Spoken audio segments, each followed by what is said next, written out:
And despite losses in all four, Cooper Flagg has 151 points in his last 4 games.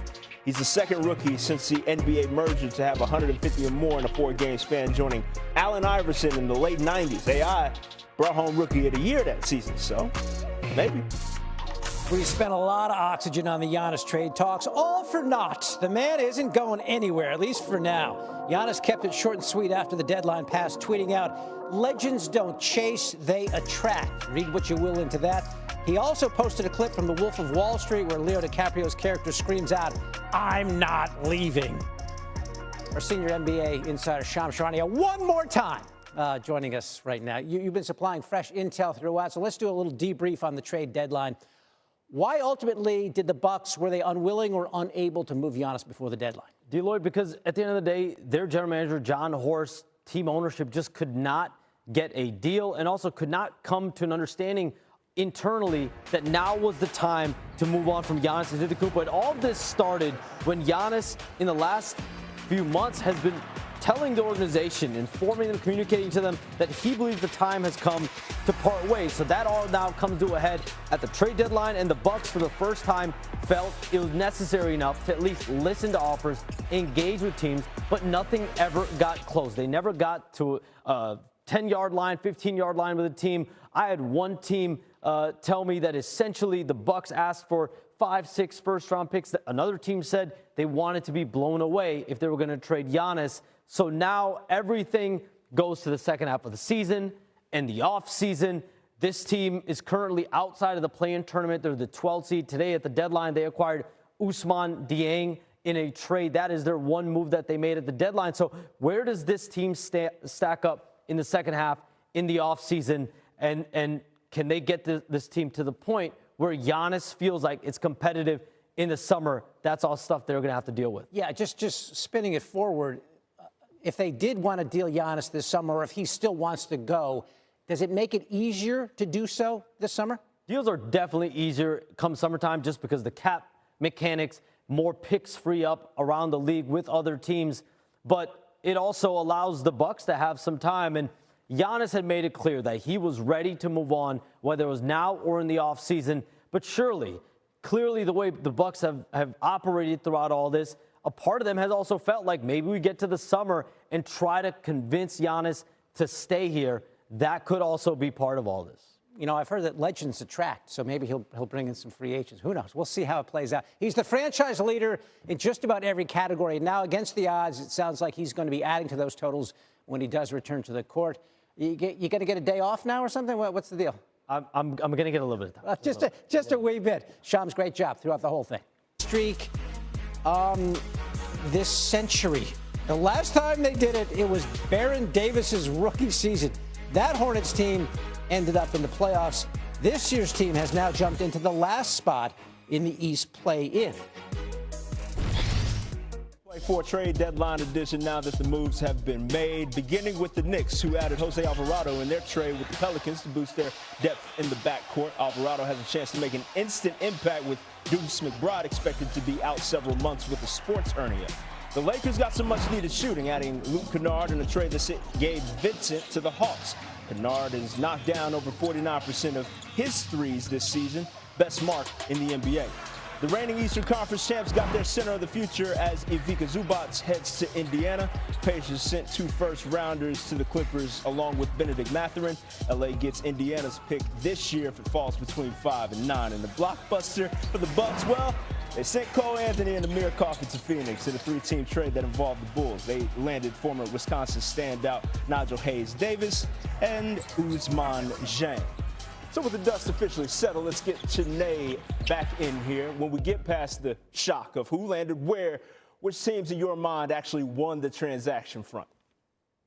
I can't believe I'm saying this, but the Washington Wizards have officially entered the chat. Now, when Trae Young joined, there was some noise, but now with Anthony Davis, it's legit. It's warranted.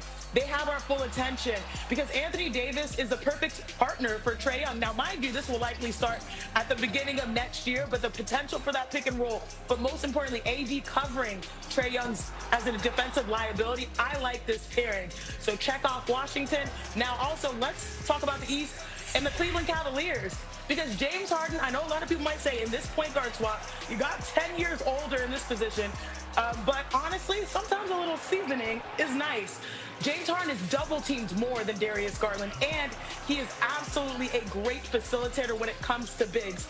In order for the Cleveland Cavaliers to be successful, they have to unlock Evan Mobley. They have to unlock Jarrett Allen, and he has been the best in the NBA. He leads the NBA in isolation, so he understands how to manipulate a defense. We've seen the Beard as what? The sixth man, the MVP. We've seen him as the system, but the latest, greatest version of James Harden is the facilitator, and he's betting on Cleveland in this opportunity of a wide open Eastern Conference. So I have my eye on those two teams. Yeah, and Cleveland overall got rid of 3 players with the worst net ratings this season among those that have logged 500 minutes for him in Garland, DeAndre Hunter, and Lonzo Ball. So they are clearly geared for right now making that run. But back to you. Who had the worst net rating when it comes to all the deals made in your mind?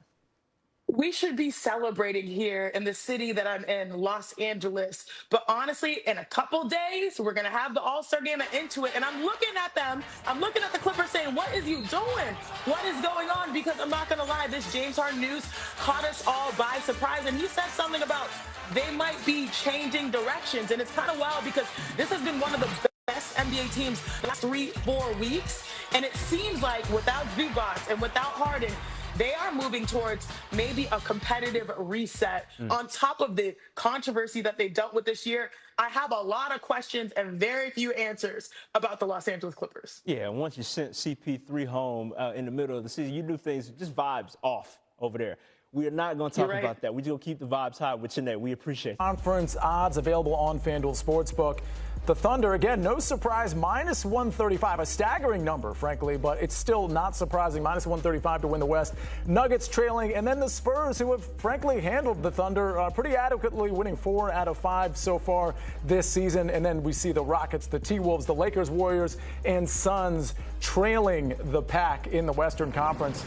And we've got John Henson to talk all about it. John, a lot has happened over the last few days. I don't know if you want to address any of that, but I do want to ask you who you think is going to win this Western Conference. We saw the short number on the Oklahoma City Thunder. They seem like clearly the best team, but do you think they're the best bet to win the Western Conference?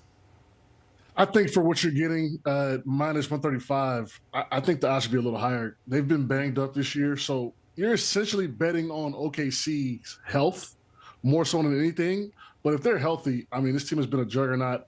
Highest margin of victory throughout the year. Chet has gotten better. He's got his first All-Star nod. And I'm going to take the chalk and go with OKC. The Spurs do scare me, right? Because it's all about matchups in these NBA playoffs. So as long as they don't have to see the Spurs, which they may not have to see them in the Western Conference Finals, experience, among other things, could affect that series. I love OKC at minus 135. That number will probably increase by the week as we go on throughout the season. I think you might be right about that, because my initial reaction, I like what you said about experience. Like, playoff experience, we find really matters. There are regular season teams that tend to be young and they might do great. Then they get to the playoffs and then all of a sudden they look like just a slightly above average team. And I think the Spurs are great. I look at their number. To me, that number feels like almost like a bit of an insurance policy on OKC, because they somehow schematically, matchup-wise, seem to match up pretty well with them. Let me ask you this, though, before we move on to the Eastern Conference and some other bets. We didn't address Denver. We didn't address Kevin Durant and the Houston Rockets. Do either of those teams scare you if you're OKC? I don't think so. I think that, you know, OKC losing to the Mavs, and they were favored to win that series in the Western Conference Finals. I think that kind of woke them up a little bit. And I think Jason Tatum said something a couple of years ago when he lost in the finals to the Warriors. He said, I know how to get there now. It's over for the league, and he won the next year. So I think it's similar to OKC. They know how to win. They know what to do. They were in some competitive playoff series. I don't think that a healthy OKC team loses. I mean, they're just really good. They have the best player in the NBA, and they're one of the youngest teams in the NBA. So they're only getting better. I could see this being kind of a Warriors run where they win 3 or 4 in the next 4 to 5 years. We're thinking a bit of a dynasty. I don't think that surprises anyone either, frankly. Let's go to the Eastern Conference, where I think there's a little bit more to consider. I mean, it's just rough betting the Western Conference right now, but you look at the Eastern Conference, you've got the Knicks, you got the Pistons toward the top, you got the Celtics, who are playing really well without Tatum, and frankly, I don't know if Tatum's coming back this year. I don't know if that's been resolved. Maybe I'm missing some recent news there, but the Cavaliers now have James Harden. In the Eastern Conference, who are you looking at? You know, it's tough because all these trades and a lot of contenders kind of got guys and pieces, and so you need to see how it looks after the All-Star break. But I'm going to go with the Pistons at plus 375. They're 5 games ahead in the Eastern Conference race. They're second in margin of victory, which I think that matters on a night-to-night basis, how much you win by. They are beating teams by a pretty good margin. And do I believe the Pistons can stay on top of the East? I do, because the Celtics and the Knicks actually grade out as a tougher schedule kind of leading up to the final games of the season. So getting this at 375 as well, I love that number. The East is just going to be kind of a big jumble, and I want to take the best value. I'm going to take a team that's going to have home court throughout.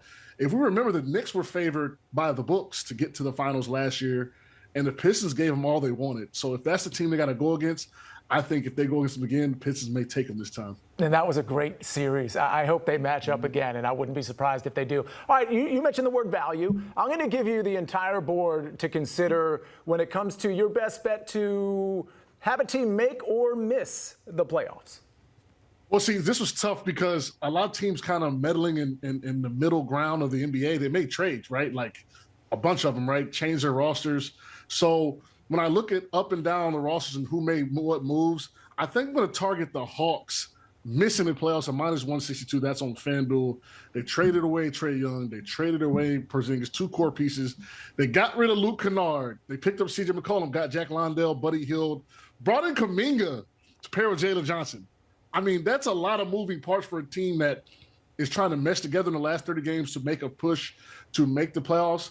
And from an organizational standpoint, do they want to make the playoffs? This is arguably the best freshman class we have ever seen on deck. So I'm going to